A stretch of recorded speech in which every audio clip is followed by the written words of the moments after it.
You already know what it is, Mr. Dunn Trip. I just jumped off the porch with Dirty Glove Bastard. Wish me well as I go where my peers had never been. If I don't make it back whole, contact my next. All right, so we got our day one fam, Don Trip, back off the porch with us. Indeed. Again, we go all the way back. You know we rocking. Yes, sir, man. So how you feeling today? Man, you know me, man. As long as I'm alive, I wouldn't dare complain. You know, every day's a good day to me. Absolutely, man. Yeah, so you're here in Atlanta. You had the Indeed, show last night with Currency and Starlito. It was a hell of an experience too, man. You know, Atlanta showed a lot of love. Yeah. It's always great to come in any environment and, you know, they embrace us. And, you know, last night was one of them times. And it was definitely special. Yeah, absolutely, man. It was a packed house too. Oh, man. yeah, it definitely was. They did it. It was a moment while we was performing, and I guess whoever was controlling the lights, he swung the light around, and, you know, and when it showed the whole audience, so, you know, I didn't even know it was, you know, those people. Oh yeah, they got the wall. seats back there. Okay, Yeah, I could dig it. Yeah, that was definitely a good look. Yeah, I think a good surprise. Was it? Yeah. And I think this was the second show you guys have done, right, with Currency, or? Nah, you gotta forgive me, I lose track fast. Because I know you guys had the Chicago show recently. Might be that might have been like the fourth one we done with Currency. Okay. Yeah. And, you know, somehow, you know, our audience kind of blends in. Mm-hmm. And like we don't make the same kind of music, but I guess we just, you know, it's just in the same pocket.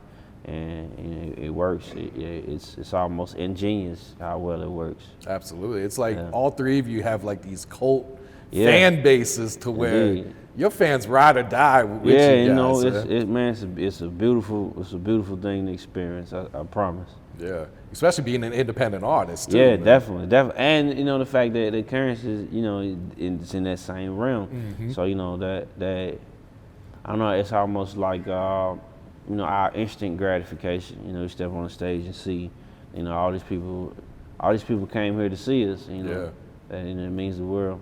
Absolutely, man. You guys rocked it. I hope you guys can put together a tour too, man. Yeah, so you know, hopefully we can build that out. So, you know, I'm all for that. You know, I'm sure all parties involved are all for that. So I can dig it. Yeah, absolutely, man.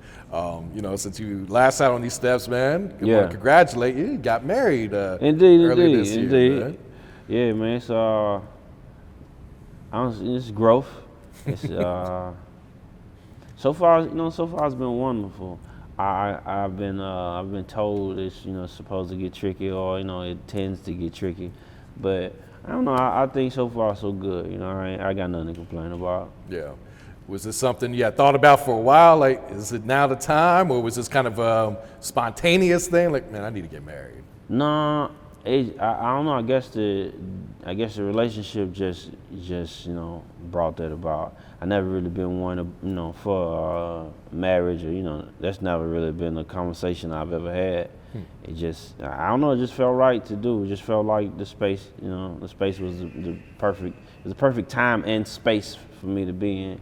And, you know, we just went for it. Yeah. So you feel like the relationship hasn't changed since you guys did get married? I mean, of course it's changed, but it's I mean, it hasn't declined. You know, so far it's you know, it's just a learning experience. Of course, it's not it's really not something. It's not like a cookie cutter approach to a marriage. I think, you know, the relationship, you know, y'all gotta make it work how how y'all function. And like I said, so far so good. Yeah, absolutely, man. And the ceremony looked beautiful too, man. Oh man, I appreciate it. Shit, boy, it cost enough. I hope so. Boy.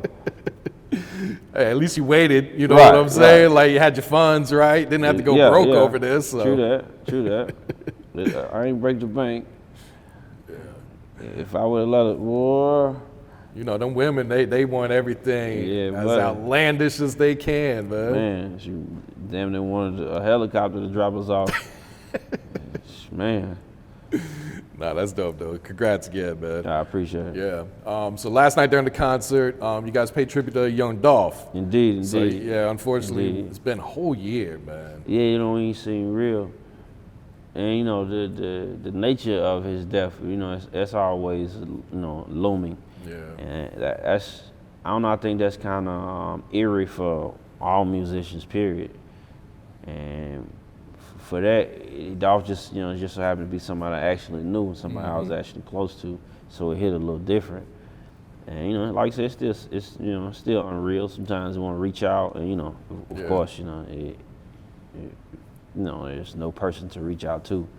But you know that it just feel right. We almost I want to say every time we've performed since he passed, you know, we had it's you know it just don't feel right not to, especially you know me coming from Memphis and just about every place I visited, you know, they familiar with Dolph, and you know I don't know, for us it's just, you know, it's a respect factor, and I don't think we could do it without you know, showing some love to Dolph. Yeah, absolutely. I know you and him had a lot of songs together. Yeah, we had a shitload of records. Dolph was me and Dolph actually met while we both was, you know, while both our names was beginning to buzz.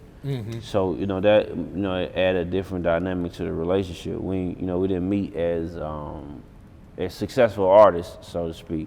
When we met, we both was trying to build it up. Yeah. And you know, we just kept it close ever since then.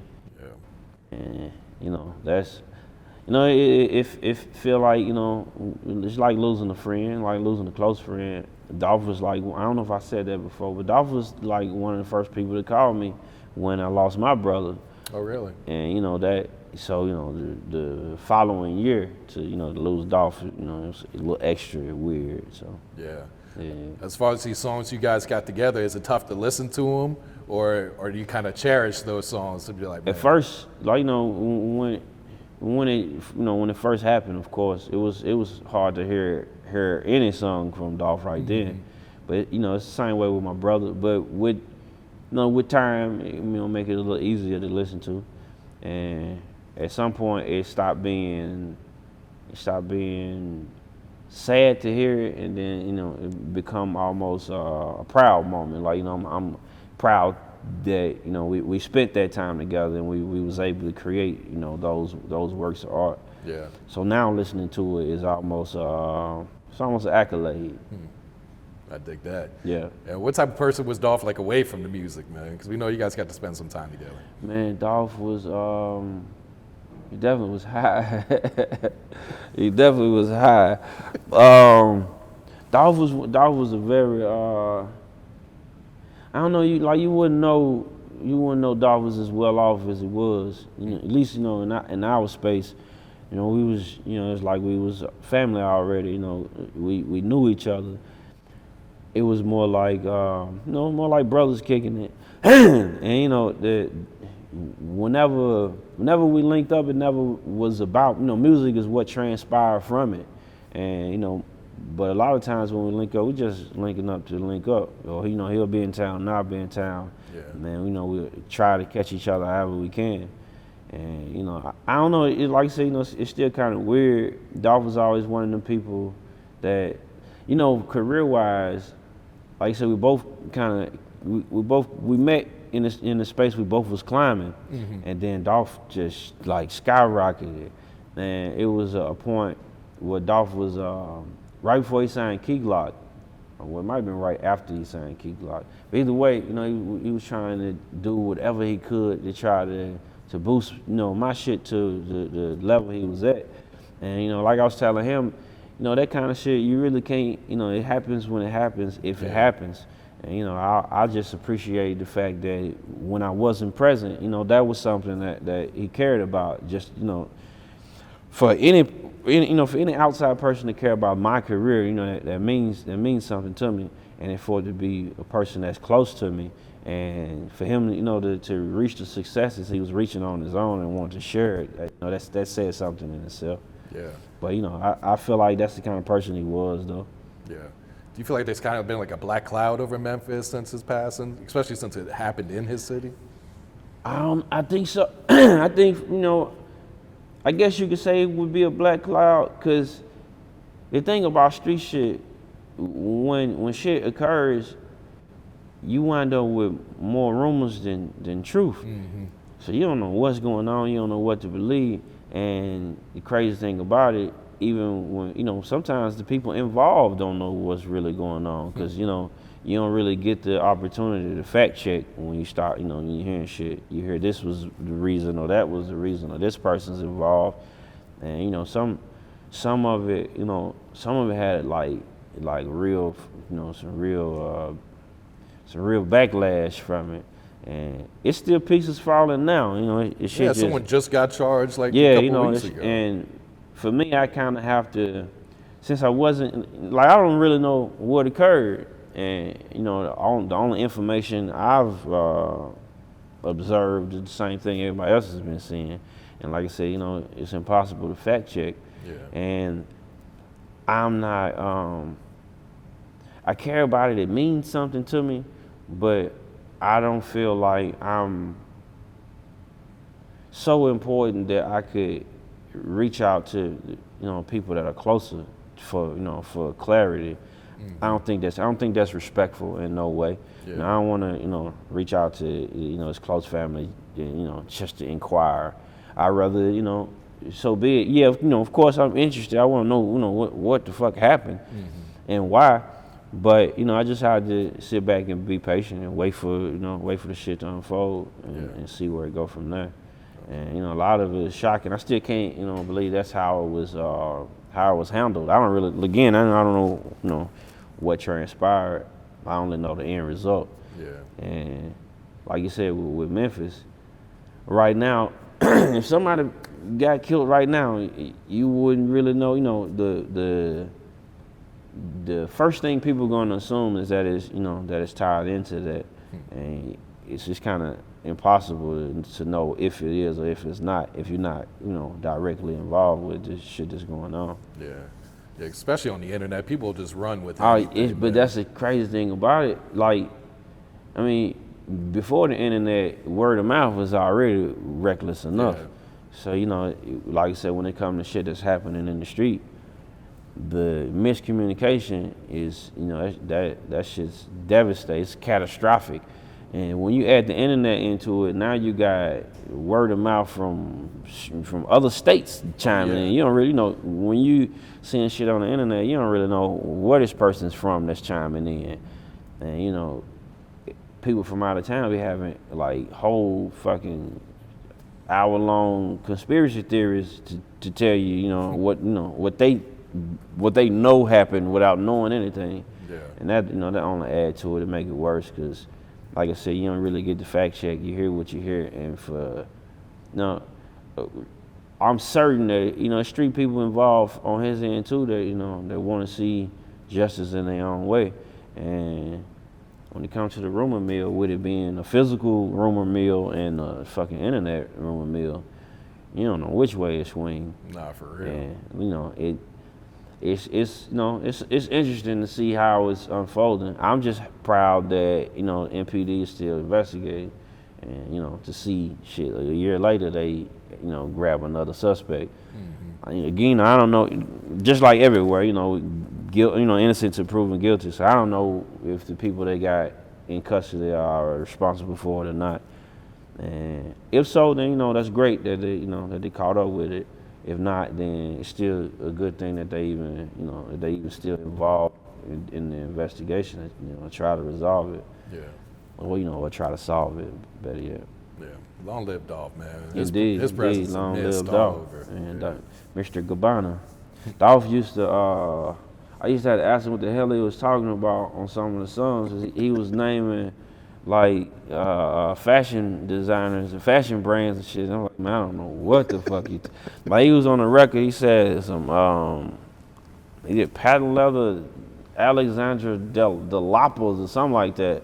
And I was like, what the fuck is that, man? I don't know. I don't even know what you're saying. He used to do something, then he'd bust out laughing. I'm like, man, I don't know what that is. I'm fucking clueless.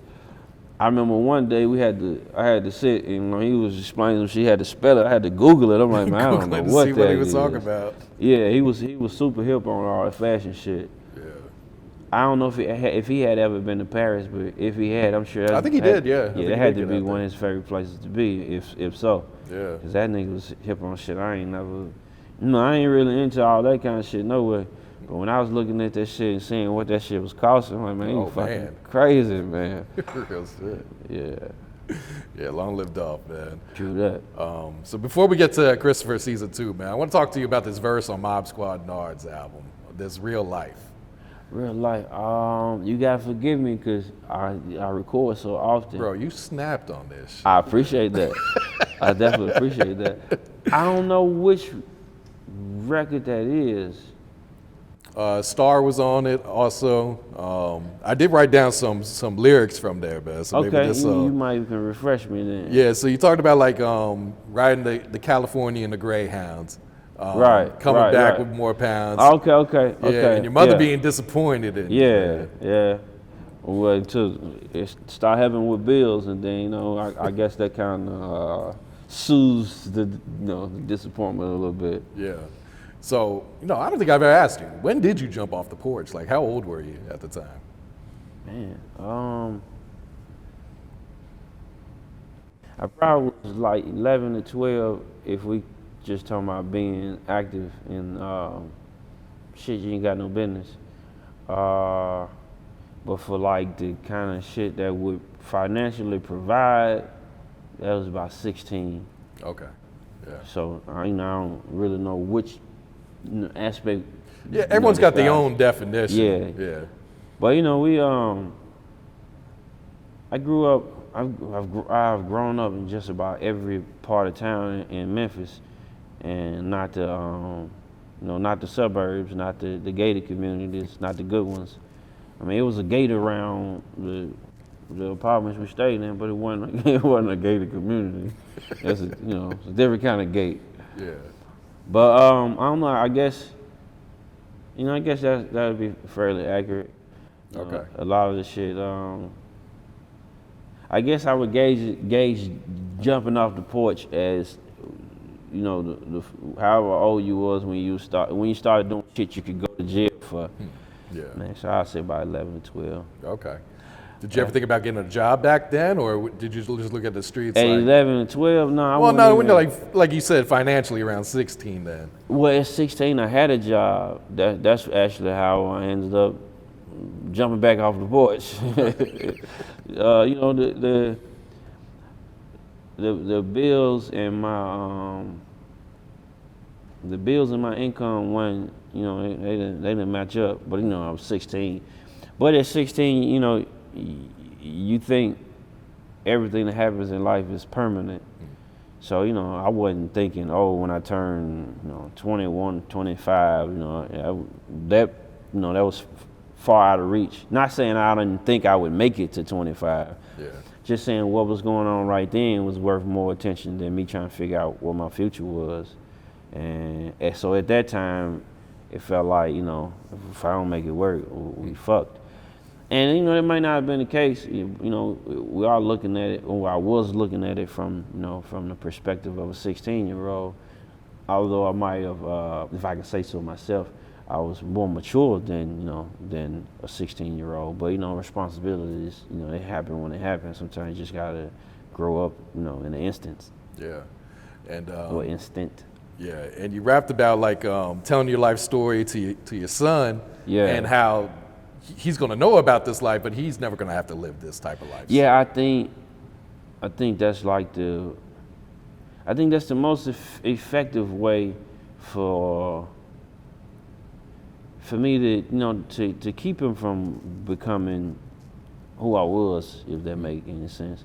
Not so much becoming who I was. I guess I like the lifestyle that we've grown accustomed to, or coming from where I've come from. If you don't have to live it, of course you shouldn't. But for some reason that becomes more appealing.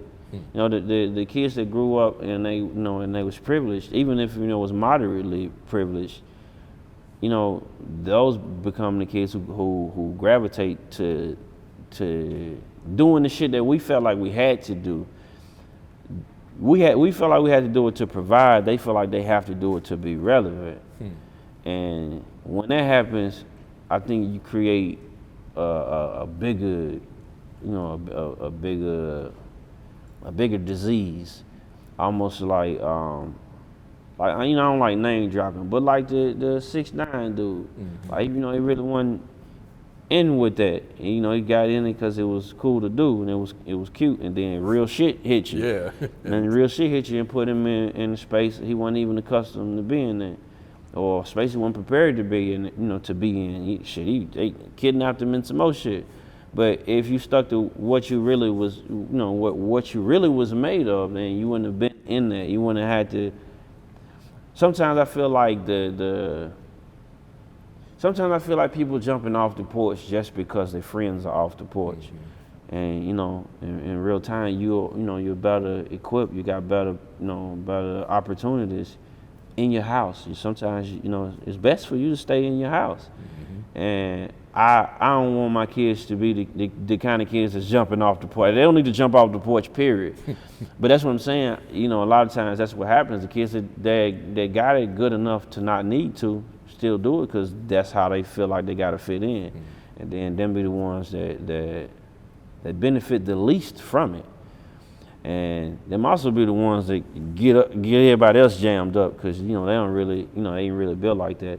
And I don't want my kids to be built like that. I want my kids to enjoy the amenities that I didn't have and the things I can provide. And I truly feel like if what my son follows me into is the trap, then I failed. You know, I've done a lot of things that I feel like are worth glorifying other than that. Yeah.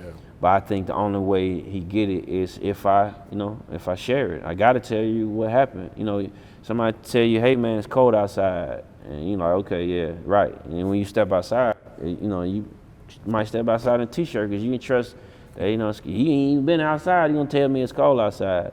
But when somebody come in, you know, from being outside and they shivering, they tell you it's cold as shit outside, you know they give you enough insight to prepare if you for to go outside. Yeah. And I kind of raise my kids the same way. I don't just say, hey, don't do this. And, you know, it's, hey, don't do this because this is, you know, this is most likely the outcome of you doing that.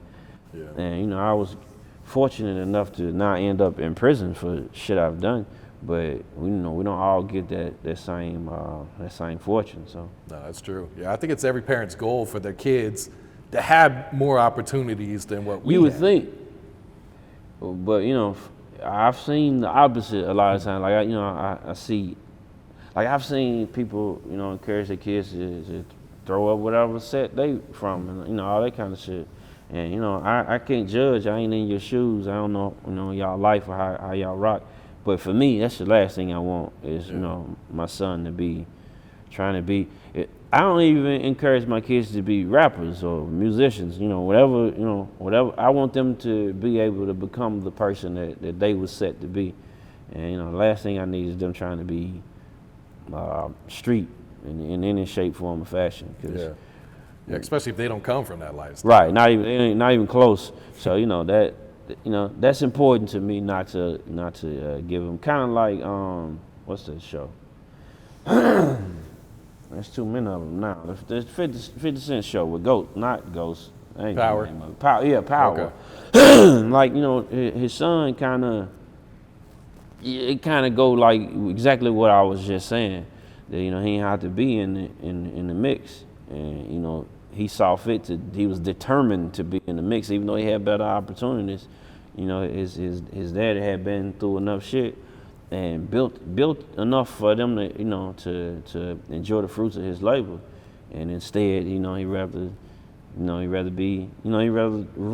jump off the porch. So the last thing I need is for my kids to be want to jump off the porch. No, jump off the porch interview is great. Yeah, that's great. But, you know, No, I understood, man. All right, so let's talk about the new album, man. Indeed. Christopher Season 2. Indeed. So did you and Sheffer get in the studio and cook all this up from scratch, or what was the creative process like? That's exactly what we did. With this tape, I kind of threw all the rules, all the procedures, or the process of how I would normally put a project together. We threw all that out the window. We just went in and like literally whatever happened. And like no record on the tape is a record that I sat with for months to try to figure out what I wanted to say or what I wanted to do or what direction. Like we didn't go in the studio with a idea in mind for whatever the next song should be or next couple of songs should be. We just went in. We just went in and started creating. And it ended up being something remarkable. So, whenever we work, I want to say for the most part, I don't think I've really ever done a record that like via email. I want to say just about every record me and Chef's ever done, we've done in person, and that's always easy. It's always easier to do because I don't know. I guess that kind of boosts the creativity when we both in the same space. And with that tape, that shit just worked. It just made sense. Yeah, and as always, you're snapping on this. I appreciate it. You're going crazy, man. I appreciate it. So let's talk about some of these songs. We can start with the first one, Pilot Episode. You and Starlito, man. Indeed, and that go back to like I was saying. I threw all the rules out the window. I opened the tape up. The intro had a feature. And I don't think I've ever heard an intro with a feature. And that I know anybody listening to me, they, you almost become accustomed to my formula. And that was, the greatest curveball. Like, this ain't it ain't mundane, it ain't what you used to.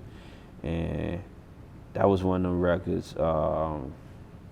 That was one of the records I could hear Star on as soon as I heard the beat. I'm like, really? I know where we're going with this one, and it just worked. We were, gearing up to shoot the video to that too. So, okay. Yeah, that should be interesting as well. That's all right, man. You got a line on there. You said, "I wish all my baby mamas got along. That way, all my kids can always be together." Yeah, in the perfect world, times like now when I'm on the road, my kids will still be able to, to see each other. And instead it's the opposite. My kids get to see each other when I go and get out my kids. And I get them every other week. But I grew up with my brother and my sister in the house with me, and I saw them every day. I didn't have outside siblings. I discovered once I was 34 or 35 that I had two sisters. That I shared two sisters who I share a father with. He ain't a father, so I can't give him that. I shared a sperm donor with two sisters that I didn't even know existed. Really, when you were 34? Right, I found out in my 30s. Oh, shit. But growing up, though, I grew up, in the house with my siblings, and I really can't imagine seeing my brother every other week. Yeah. I can't imagine how that would have been. And unfortunately, I'm not the mother, I'm the father. So, and it was me that created the broken homes, so to speak. So, they don't have that luxury to see each other, to be around each other every day. Yeah. And, that could be a gift and a curse at the same time. We all need space sometimes. But I just be feeling like sometimes, like if I'm touring, if I go on a tour, then I don't have the access to go home every other week. Of course, if you touring like that, it's not a tour. But when I can't move like that, in the perfect world, my kids would still be able to see each other. They would still be able to be around each other, even though I'm not present. And I fear that might not come into fruition until I don't exist no more, and then they don't really have a choice. And I hate the idea that that it wouldn't happen until they're forced to do it. And even then they wouldn't be forced to do it. But you get what I'm saying? I would hate for it to take my absence to create the urgency for them to, for the mothers to feel the same way. But that's one of them things that's kind of out of my hands. It ain't like a fucking, I don't know what you'd call that, with a love square. It ain't like that kind of shit. Like, the relationships just ain't, it just ain't there. My baby mamas they don't coexist with each other, and they don't necessarily have tension with each other. There's no bond with the three of them, and I'm not faulting neither of them for that. Like I say, I created the broken homes, so that's something I just bullet I just got to bite. But that's something that never really sits well with me. And on top of that, I got a son on the way now with my wife. Oh, really? Congrats. I'm sure somebody's watching and shaming the shit out of me for having so much going on. But life is life. I don't, none of us got a fucking rule book or map or atlas or GPS of how we were supposed to go through it. I live my life, and although I have children with different mothers, I still stand tall. Of course, it's gonna be people that want to discredit that too, but that is what it is. Any person that's around, you don't really got to be that close to me to see how far I go by my kids. So real. But like I said, in the perfect world, they'd be able to be around each other even if I wasn't present. Yeah. That kind of segues into this Lone Wolf record, man. So you got a okay, with D1. Yeah, with D1. Shout out to D1, man. So you got a line on there that my wife caught, and she actually really liked this line. Yeah. You said, "My baby mama feels some type of way because I shop at Children's Play." Yeah, man. I think sometimes, I'm trying to say this without being offensive, although that's a courtesy that ain't. It's not a mutual courtesy. I don't know. I don't really like to bash people, especially not in any kind of media platform. So I don't mean it in the most negative way, but I think sometimes people get caught into what other people think so tough that it kind of blur what's really important. And for me, I make the money, but I take care of 7 kids, and taking care of 7 kids, you think I'm about to be buying Gucci and shit for 7 children, 7 growing children. Yeah, they outgrow it in 3 months. Not only do they outgrow it, but I don't know if I'm sorry, some of the viewers got small children. You got a 2-year-old to like a 10-year-old. Man, buy a brand new pair of shoes for a 2-year-old and see how quick those shoes look like old shoes. Yeah. Take maybe a day. You let them play anywhere. It ain't got to be outside. It can be indoors. You let them play. Them shoes gonna like they had them for 2 years. What I look like buying clothes that they gonna grow out of in a few months, and on top of that, they gonna damn near damage them before you can actually enjoy them anyway. Yeah. And Children's Place is a very affordable place for me to buy children's clothing. Now, some of the shit in Children's Place I can't rock with, like all that glittery shit, but that's because my own personal preference. Because I buy I used to buy them that years back when they were younger, and glitter would be every fucking. Oh, it's way. everywhere. You can never get rid of it. Right. You can't. There's nothing you can do. You just gotta glitters. You just gotta let time deal with it, because that shit's you can't wash it off. You can't scrub it off.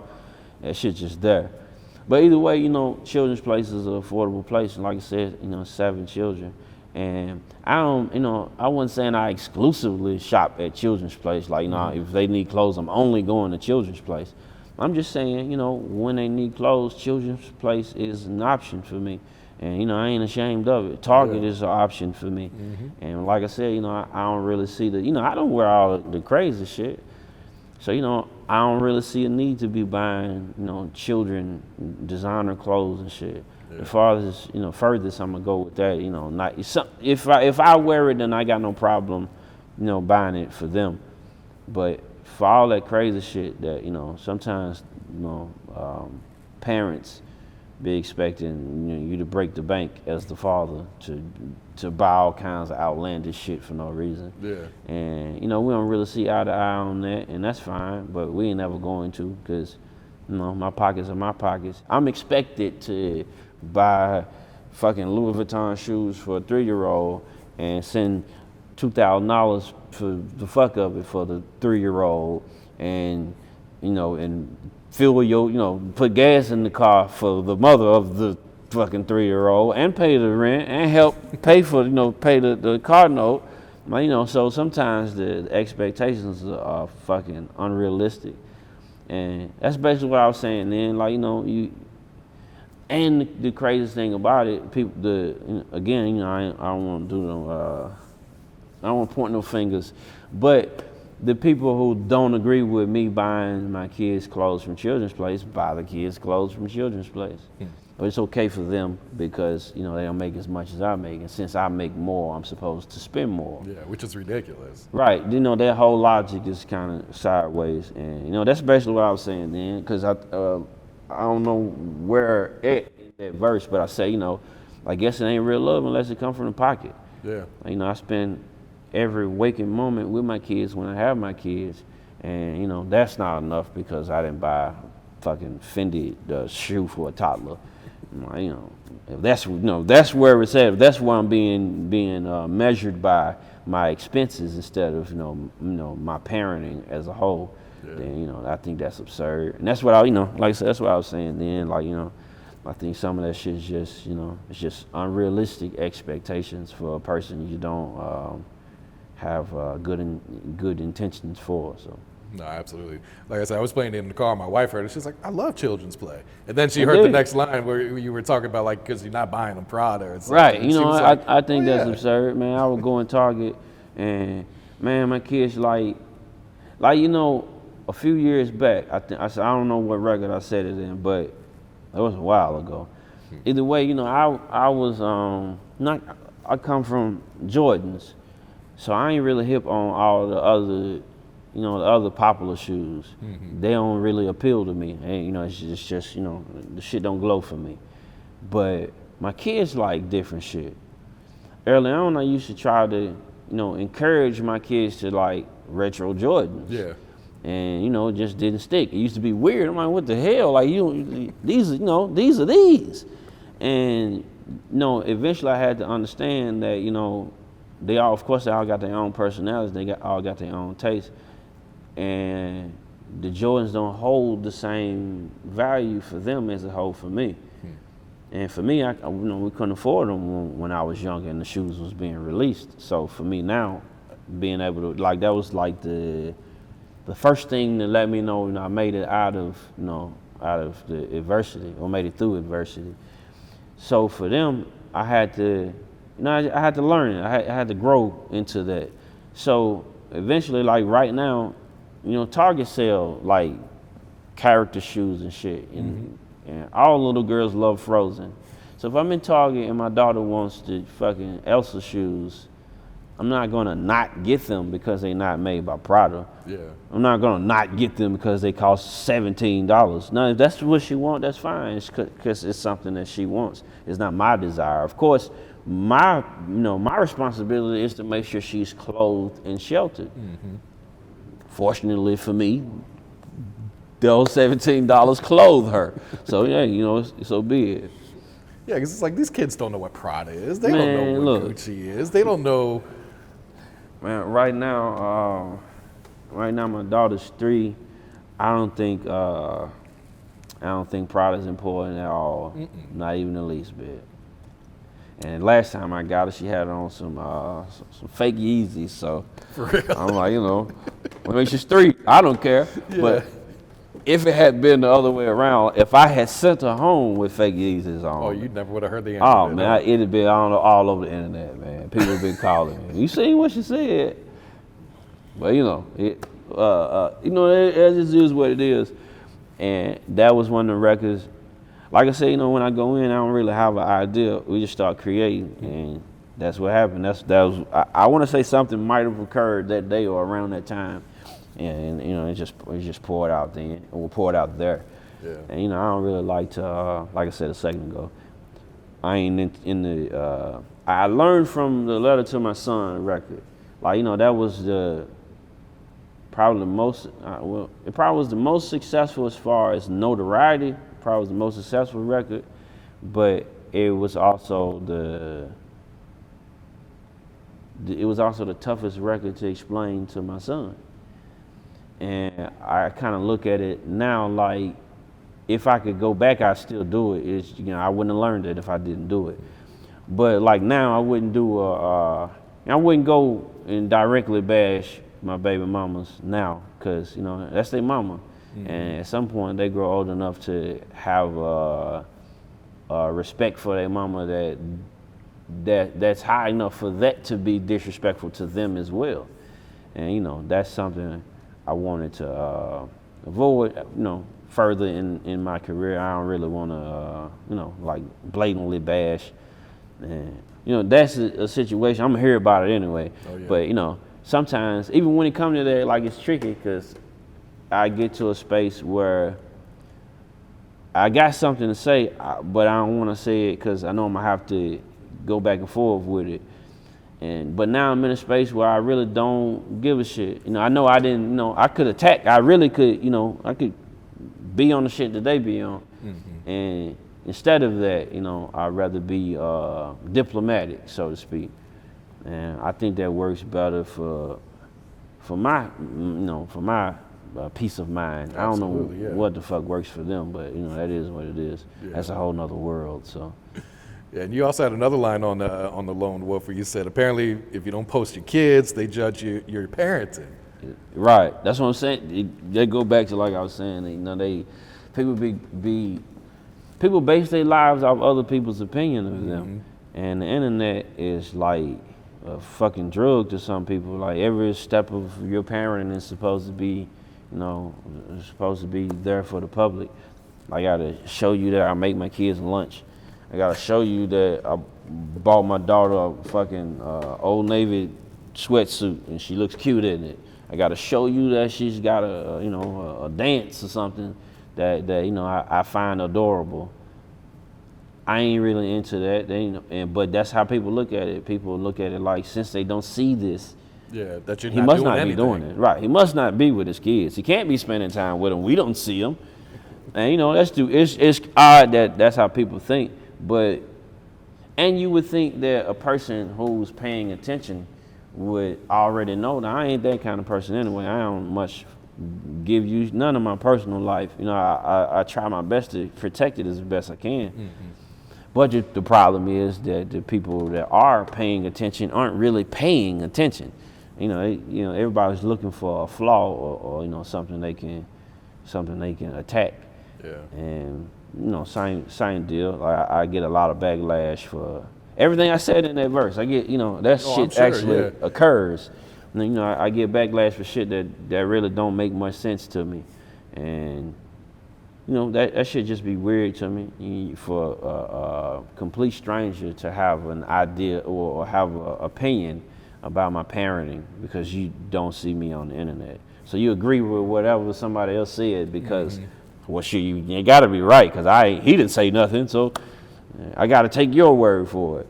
And, I ain't into that, but that was the point of that. I'm like, apparently, I'm an unfit father because I don't post this shit on the internet.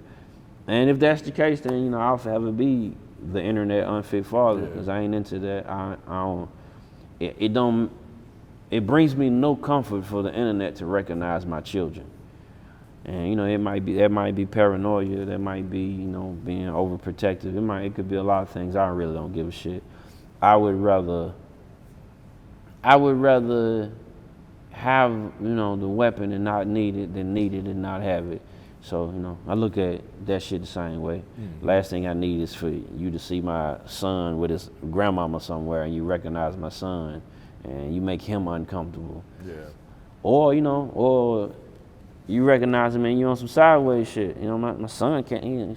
He's just 13. He can't protect him and his grandmama. He can't be expected to. But I kind of would be being negligent to even put him in the space to have to deal with shit like that. I ain't rich enough for my kids to have round the clock bodyguards and shit. And I don't live like that, so I had to be mindful of shit like that. So I ain't trying to make sure you know what all my kids look like, know their names, and know what they into and shit. That's like basis for kidnapping. You gonna know every fucking thing. Yeah. But you know, some people love it. Some people don't know how to parent without showing you that they're parenting. You know, you got to see that I put her some clothes on today. Look at her pajamas. You know, I ain't into that. I know what I'm doing it for, and you know, social media ain't what I'm doing it for. Yeah, and I think at the end of the day, as long as the kids know that you're there for them, that's all Exactly. that matters. It's That's not all that strangers' opinions. Right, exactly. Yes, The rest of that shit, you know, it matters to other people, unfortunately, but no matter what, it ain't gonna matter to me. Yeah. And you know, the what do they call that? The court of public opinion. I think that's how you say it. You know, I don't exist in that. I don't see it. That shit don't mean nothing to me. I don't have to, you know. You can look at my hair and tell I don't give no shits about what another person thinks of me. You know, that shit just don't matter to me. If you familiar with me in any shape, form, or fashion, you've never seen me put on anything that would make me uncomfortable. You know, you don't see the chains. You don't see designer, nothing. I don't got like face tattoos and all that kind of shit. I'm not knocking any of it. I'm just saying that none of that is me. And since that's not what I do. I'm not into it. And I don't really care if a person, you know, feel any kind of way about me not being who they want me to be. Because at the end of the day, you know, I come here to make my money and take it home to provide for my kids. And I'm exactly who they want me to be. So yeah, it's hard to argue with that, man. Yeah. True that. So here we go again. You talk about a couple of stories. Yeah. Here we go again. Here we go again is a record I wanted to kind of give a. I kind of wanted to give a picture of people that was doing right, if it make any sense. Not right in the sense of like being just or, you know, on the law-abiding citizens or something. But like, you know, like the first verse, you know, it's two homeboys, you know, they rock with each other, and one became more fortunate and one became less fortunate. And the less fortunate one envied the one with more fortune. And even though, you know, the more fortunate one tried his best to, you know, to help out, to try to bring his guy up where he was at, it wasn't enough for him. And, you know, he wanted it all. And this kind of shit happens. Man, both of those are true stories, just not, you know, I don't do the name game. Yeah. And they, you know, completely unrelated stories. You know, it's one set of people and another set of people that I know.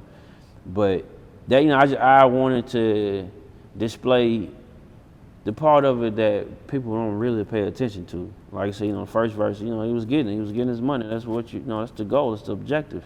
But little do you know, it's people that's around you that see what you got and don't see it as an accomplishment for you. They see it as a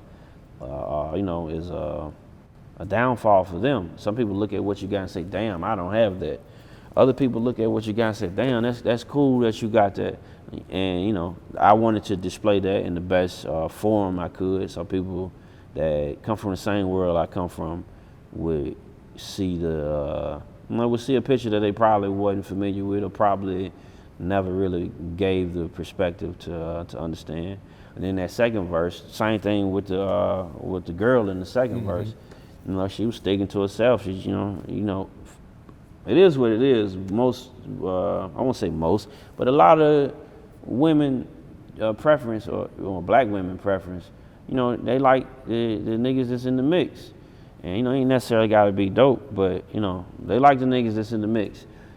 And sometimes they kind of naive to what really occurred. You don't really understand what you're signing up for. You know everybody is paying attention to them, and you look at that like, you know, everybody's jocking the guy. Like, in real life, you know, everybody ain't jocking. Some people, you know, same way, you know, niggas in the street got eyes on them. Police got eyes on them too. And, you know, I wanted to display that in a manner that would catch, because I felt like that was something that, you know, that far too many people are naive to. So I needed it to hit home for the listeners as well. Yeah. It's so vivid. It's like you can see the thing playing out as you're rapping it too. Indeed. I'm just fortunate enough to be able to make it all rhyme. So, Plans to shoot a video for that one? I want to. That just sounds like a video that would cost more than it needs to cost. Yeah, you're gonna have some actors. Yeah, right. I gotta everything. pay actors and extras and shit. And when when I do videos for features, like one of the first disclaimers I give is I don't do dialogue or don't act. And that's because, one, of course, I don't act in real life. I've never taken acting classes. And if we're gonna act on camera, I feel like you gotta know what you're doing. And more times than none, the setup, the equipment, the directing cast, if there's a cast, ain't equipped to do dialogue. People assume, you got a camera and a mic, you can do dialogue. That's not how that shit works. And I'm like, if we're gonna act, it's supposed to be done properly. And unfortunately, that just sounds like some shit that costs more than I'm willing to pay for all that. Because I would have to go hire actors, hire a real filming crew for that kind of video. Otherwise, I just felt like it wouldn't live up to the expectation otherwise. Because like you said, it's a vivid story, and just off of the song, that's already more than 4 people I'd have to pay. That would have to have at least moderate acting skills, and the people that shoot videos these days ain't equipped for that kind of shit. And financially, I ain't equipped to be playing around with that, because that's the kind of shit I would hate to shoot a video and not like it. I spent thousands of dollars paying actors and writers and all kinds of shit because I want to do it right. And that's one of them shit. I would love to do the video to that. And maybe some director somewhere has got a vision for it that's cost effective. But minus that, I probably wouldn't have a visual to that. That might be the only video that would be out of reach as far as visuals. Okay, gotcha. Do you have any videos already shot, tucked away, ready to go? Or? Yeah, we got a few. We gotta gear up and shoot a few more. Around the time I started, around the time I was putting an album together and doing, shooting videos and all that shit. Like I said, my wife's pregnant, and I had to prioritize. I got to pick where I should be and when I should be there, and we doing like February, so we in the big belly stages, and I see pregnancy, that's I look at that, and for me, it's my responsibility to make sure that she's over accommodated, because in real time, my part of the job is done until the baby comes. Ain't nothing I can do if she don't feel right, she can't find a comfortable spot to sit in or lay in, or she tired from just standing up, that kind of shit. I can't relate. There ain't no baby in me. And a lot of the requests from a pregnant woman are fucking outlandish and unrealistic. So instead of shooting videos, I pause to be there to cater to the unrealistic demands, because I think if there's ever a time to pamper or pacify, I think it's then, because they going through shit that we can't even understand or comprehend. And it's just like somebody say, "Oh shit, I hurt my finger." I know you hurt your finger. I don't know how bad it hurts. I don't know. I don't know what the sensation really feels like for you. I don't know. I know if I hurt mine. And for a woman, she's pregnant. She's got shit that I don't think anybody fully understands. So, with all that going on, I would rather be there to go buy pickles at 2 a.m. instead of shooting a video at 2 a.m. So, that kind of, put a pause to it. And I get it for like the fans, that's a delay, you gotta wait. And, you know, I get what that means when it comes to, you know, when it translates into streaming and sales and all that kind of shit. And, you know, at some point you kind of got to pick what's important. And, you know, I just feel like that, if anything, that's the most important. Oh, as it should be. Right. Yeah, absolutely, man. We noticed you changed a lot of your ending verses now end with Long Live Pip instead of Godspeed. Indeed.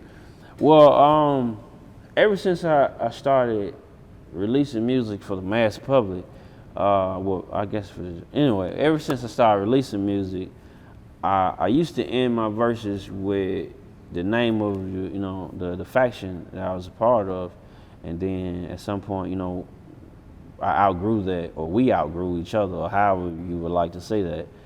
At some point, you know, that dispersed, and I noticed that like people like super gravitated to what I say at the end of the verse.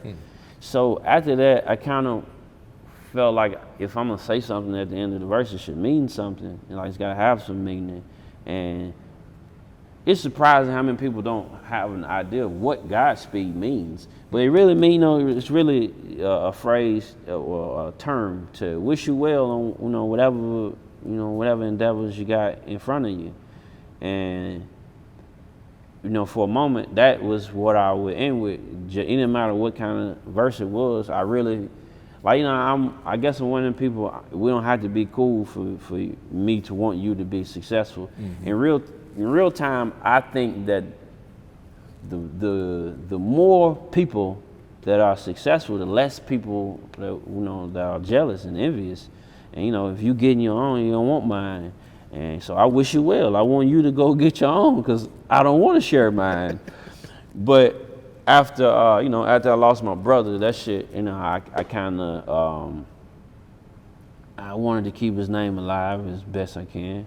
And shit, really every record I've done since he passed, like, you know, it's like he's looming in my head. And that's kind of how I make music. Whatever pop in my head just come out. And, you know, like I said, I feel like that's the least I could do.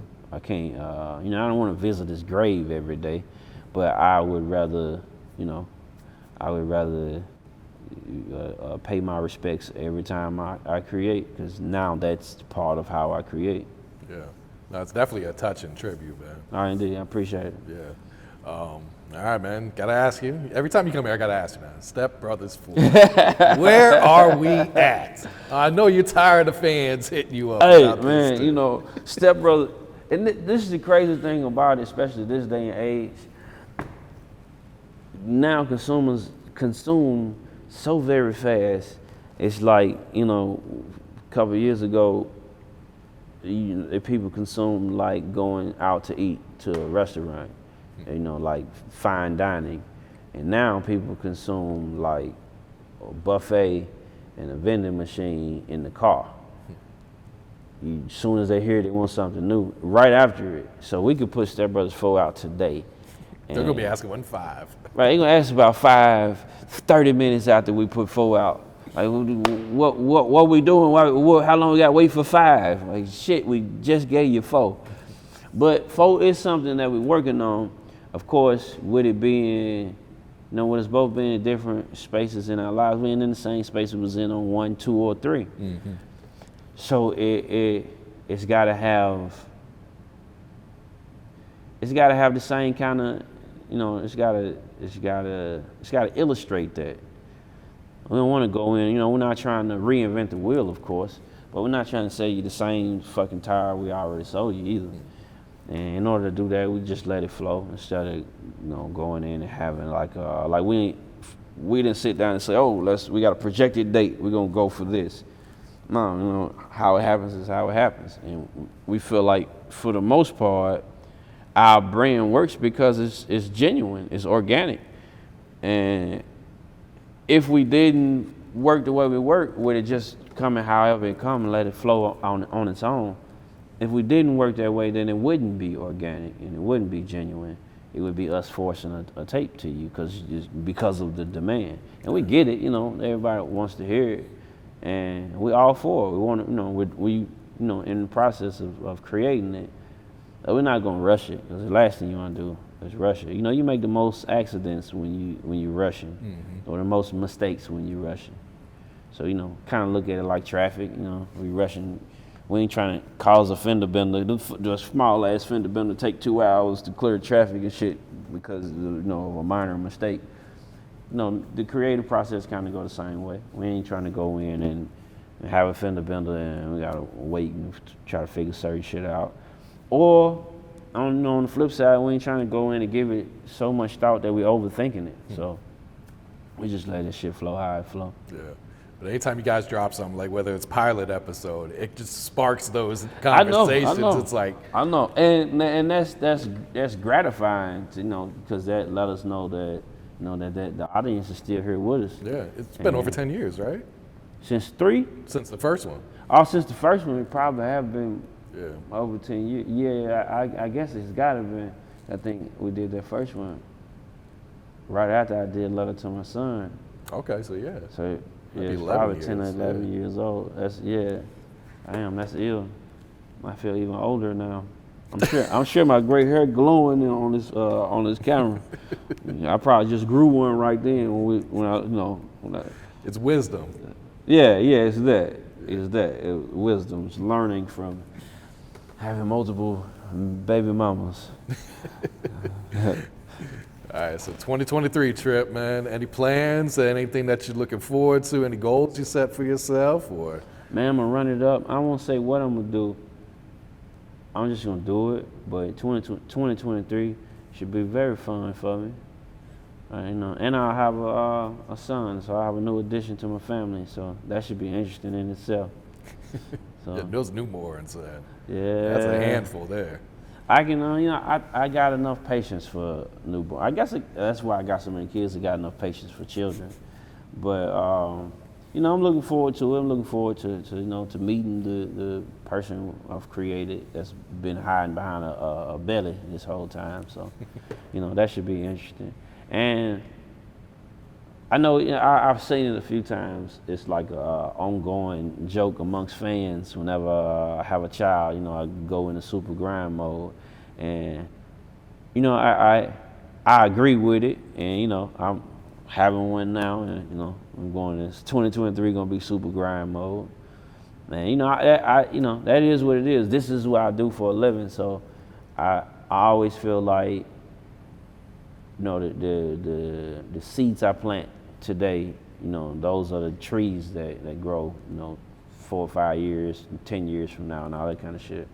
Like, people don't know my publishing go to my kids. My kids don't know my publishing go to them. It's not shit they can do with it right now, so it just builds. But you know, that's the objective. And you know, God willing, I'll never see the money. You know, it'll be something that grow into you know, a financial pattern for them. And you know, 2023 gonna be a very interesting year. I say that. Indeed. Yeah. All right, Trip. You got any shout outs you'd like to give before we wrap it up here, man? Not really. You know, I don't think I ever really done a shout out. I don't think.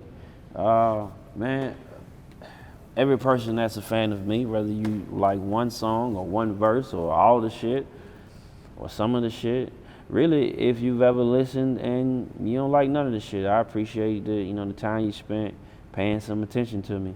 You know, we independent artists. It's a little, you know, it's a tricky road, and music in itself, shit change so often. You know, you kind of gotta adapt or die. So, you know, I appreciate y'all for fucking with me, and forgive me for not being so inviting into my personal life. That's just part of who I am. If you've been a fan this whole time, you know, you're accustomed to, you know, to how I rock. But I think if in that aspect, I think I'm better received because I don't dive into my personal life. And when I don't really like, I don't like people in my business. And you know, if I share certain things with you on the internet or social media, then you see me in person, you feel comfortable asking me about shit you know, that I really wouldn't, you know, respond well to. But either way, you know, I guess that would be my shout out. A shout out to all the people that support me or have supported me or, you know, start supporting me after you tune in. Wish me well as I go where my peers had never been. If I don't make it back whole, contact my next of kin. Pray for my